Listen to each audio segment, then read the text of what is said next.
What if I told you that your greatest effort is the very thing blocking your greatest desires? What if I told you that every affirmation you've repeated, every vision board you've created, and every drop of sweat from your hard work might actually be strengthening the walls of the very reality you're trying to escape? It's a frustrating, soul-crushing paradox, isn't it? To do everything they tell you to do and end up with nothing but exhaustion and a deeper sense of failure. I know that feeling intimately. I lived in that paradox for years. This isn't just a video, it is a confession, a map out of the maze, and the story of how I stopped trying to manifest my reality and instead learned to receive it by understanding 5 secret quantum codes. 7 years ago, if you had seen my life from the outside, you might have thought I was on the right track. I had the books. I listened to the gurus. My day started with a list of affirmations so long it felt like a legal disclaimer for a life I didn't have. I am wealthy. I am successful. I am abundant.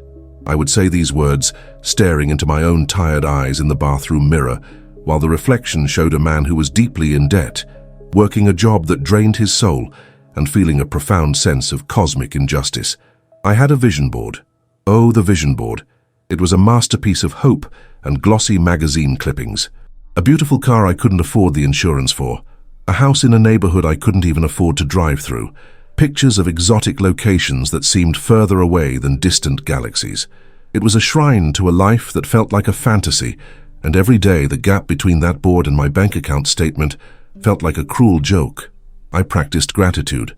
I would sit in my car, stuck in traffic on the way to a job I disliked, forcing myself to be grateful for the traffic, for the car that was constantly breaking down, for the job that was paying me just enough to stay trapped. It felt dishonest. It felt like putting a cheap coat of paint on a house that was rotting from the inside. The universal law, they said, was ask, believe, receive. I was asking until my voice was hoarse. I was trying to believe so hard that it gave me headaches. But the receiving part, that never came. In fact, things got worse. An unexpected expense would wipe out my meager savings. A promising opportunity would vanish at the last second.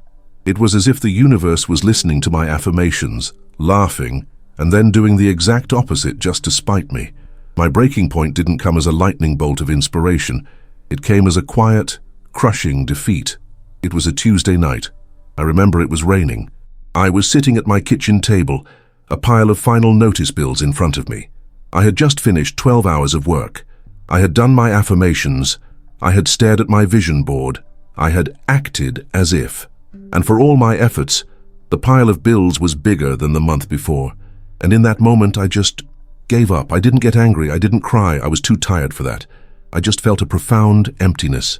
I took my vision board off the wall, not with anger, but with a quiet resignation. I looked at the smiling faces and the shiny objects, and I finally admitted the truth. This isn't working. I surrendered. I stopped asking. I stopped affirming. I stopped trying to force the universe to give me what I wanted. I just sat in the silence of my own failure, and for the first time in years, my mind was quiet. The constant chatter of, I need to manifest this, and I need to think positive, was gone. And in that silence, a question emerged. It wasn't a question I asked. It was a question that arrived. What if the universe isn't a vending machine that you put affirmations into? What if it's a mirror? A mirror. The idea struck me with a clarity I hadn't felt in years. If the universe was a mirror, then it wasn't ignoring my affirmations. It couldn't. It was simply reflecting the true, deep, hidden signal I was sending out. And that signal wasn't my hopeful words. The signal was my frantic, desperate, and fearful energy. The signal was the man who felt unworthy, who was constantly trying to be rich because he fundamentally believed he was poor. The mirror was working perfectly. I was just horrified by the reflection. That single thought was the start of everything. It sent me on a new path, away from the gurus of superficial positivity and deep into the heart of reality itself. Quantum physics, neuroscience, and ancient esoteric texts. I wasn't looking for a new technique. I was looking for the instruction manual for the mirror. And what I found were not techniques, they were codes. 5 fundamental principles that govern how consciousness, your very awareness, interacts with the quantum field to create what we call reality. These codes don't require you to try harder. In fact, they require you to stop trying altogether. They require you to change the signal at its source. Applying them wasn't easy at first. It required unlearning a lifetime of programming, but the results were undeniable. The first shift was small, a synchronicity so perfect it made me laugh out loud. Then another. The frantic energy was replaced by a quiet confidence. The struggle was replaced by flow, and within 18 months my life was unrecognizable. The debts were gone. The soul-draining job was a distant memory. The life that was once on my vision board wasn't just achieved, it was surpassed by a reality that my old self couldn't have even imagined. I am telling you this not to impress you, but to impress upon you that your reality, right now, is not a final verdict, it is a reflection. And if you are tired of the reflection you see, then you are in the right place. Because in this video, I will give you the instruction manual. I will teach you in detail the 5 quantum codes that I discovered. This is a long deep dive. It has to be, because we are not painting over a rotting house, we are rebuilding it from the foundations up. We are going to deconstruct your reality, piece by piece, and show you how to reassemble it as a masterpiece. So, get comfortable, turn off distractions, and prepare to stop being a seeker of your desired life and start being the architect of it. Let's begin. The first and most fundamental code is called the observer's pivot. It's the master key that unlocks all the others. If you only master this one principle, your life will change in ways you cannot yet comprehend. The principle is this: reality is not a fixed, objective entity that happens to you. It is a fluid field of infinite possibilities that is being influenced into form by your consciousness, right here, right now. I know that sounds abstract, so let's break it down. For centuries, classical physics taught us that the world was like a giant clockwork machine, a set of predictable, solid objects operating under fixed laws. In this model, you are a small cog in the machine.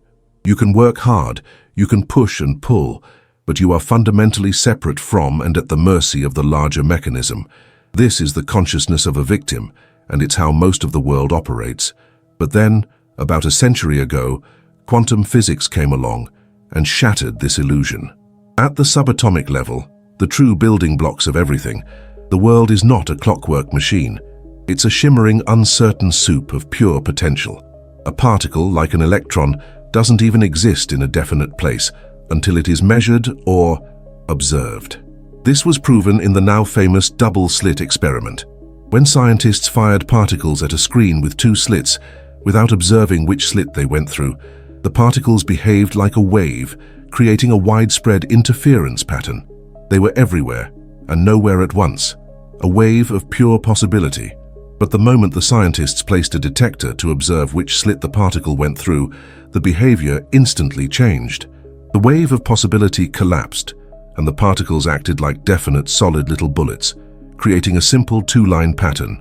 Please hear this, because it is the most important thing you will ever hear about reality. The act of observation turned possibility into a physical event. The observer was not a passive bystander.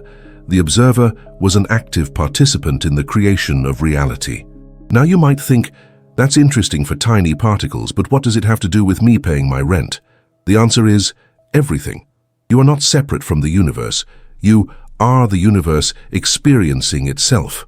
Your consciousness is the detector in the grand experiment of your life. The world around you, your bank account, your relationships, your health, is a field of infinite possibilities. And your consistent, dominant, and habitual observation is the force that collapses that wave of potential into the solid reality you experience every single day. This isn't just physics. It's also proven in neuroscience. Your brain has a network of neurons called the reticular activating system, or RAS. The RAS acts like a filter or a bouncer for your consciousness. There are millions of bits of information hitting your senses every second. You can't possibly process all of it. So your RAS decides what gets in. And how does it decide? It listens to your focus. It listens to what you deem important. If you are constantly observing lack, worrying about bills, and focusing on what's wrong, you are programming your RAS to be a world-class detective for evidence of scarcity. It will scan your reality and diligently ignore the opportunities, the compliments, the potential solutions, and present to your conscious mind only the things that confirm your belief: the unexpected bill, the negative comment, the news report about economic collapse. Your brain literally makes you blind to abundance because you've told it that abundance is not important to observe. The observer's pivot is the conscious decision to turn this entire mechanism on its head. It is the moment you stop being a passive victim of your reality and take your power back as the one who observes it into being. You pivot from observing the unwanted reflection to observing the desired reality even before it is fully materialized. When I first understood this, it terrified and thrilled me. The idea that my constant focus on my debt was literally helping to create more debt was a hard pill to swallow, but it was also liberating. Because if my focus was the problem, then my focus could also be the solution. So I tried my first experiment. At the time, I was desperate for a new client. All day, my observation was, I need money, I need a client. Where is the client? My RAS was diligently showing me nothing but the absence of clients. I decided to pivot. For one full day, I forbade myself from observing the lack of a client. Instead, my sole focus was to observe proof that the universe is abundant. This was my new instruction to my RAS. I went for a walk, and instead of worrying, I started looking for proof. I saw a tree full of thousands of leaves. Abundance. I saw a line of ants working in perfect harmony. Abundance. I saw strangers smiling at each other. Abundance of kindness. I bought a coffee and the barista gave it to me for free as a pay-it-forward gesture, an undeniable sign of abundance. My entire energy shifted. I wasn't desperate anymore. I was engaged in a game. That afternoon I got an email. It wasn't from a new client. It was from an old colleague I hadn't spoken to in 3 years. He was just checking in. We scheduled a call for the next day. During that call, just catching up, he mentioned a project his company was struggling with. He asked if I knew anyone who could help. A week later, I had a contract that was worth 3 times what I had been desperately chasing. Did my walk create that contract? No. The potential for that connection already existed in the quantum field, but my desperate observation of lack had made me vibrationally invisible to it. By pivoting my observation to abundance, I changed my frequency. I changed what my brain was filtering, and I collapsed a possibility that was always waiting for me to see it. This is the power of the first code. Now, how do you apply it? Here are 3 simple, powerful exercises to begin your pivot. First, the morning lens switch. Every morning for the next 7 days before you check your phone or even get out of bed, close your eyes and ask your consciousness this one question. If my desired reality were already true, what would I be looking for and observing today? If you desire wealth, you wouldn't be observing bills. You'd be observing opportunities, value, and flow. If you desire love, you wouldn't be observing loneliness. You'd be observing connection, beauty, and kindness everywhere. This question reprograms your RAS for the entire day. You are giving your bouncer a new guest list. Second, the observer's diary. At the end of each day, write down 3 things you observed that were proof of abundance or were aligned with your desired reality, no matter how small. It could be finding a parking spot, a friend's compliment, or a beautiful sunset. This trains you to actively hunt for the good and proves to your subconscious that the new reality is already beginning to emerge. You are gathering evidence for a new case, a new verdict on what your life is. Third, the problem reframing. Take your biggest problem right now, a debt, a difficult relationship, a health issue. Write it down. Now underneath it, consciously choose a new way to observe it. A debt is not a crushing weight. It is an opportunity to master my relationship with money. A difficult boss is not a curse. They are a teacher of patience and boundaries. This is not about lying to yourself. It's about realizing that no circumstance has a built-in meaning. The meaning is assigned by the observer. And when you change the meaning, you change the energy, and you open the door for new possibilities to flow in. Mastering the observer's pivot is the first and most critical step. You must reclaim your power from your circumstances and place it back where it belongs, in your own consciousness. You are not the character in the movie of your life. You are the projector's light, which gives the entire film its form. Stop observing what you don't want, and start with gentle, consistent focus, observing the world you wish to inhabit. It is already here, waiting for you to see it. Once you begin to master the art of observation, you'll notice something fascinating. Your inner world becomes calmer, But you'll also notice that just seeing isn't always enough to create rapid change. That's because observation is only one half of the equation. The other half is the energy you broadcast while you're observing. This brings us to the second and equally powerful quantum code, the resonance emitter.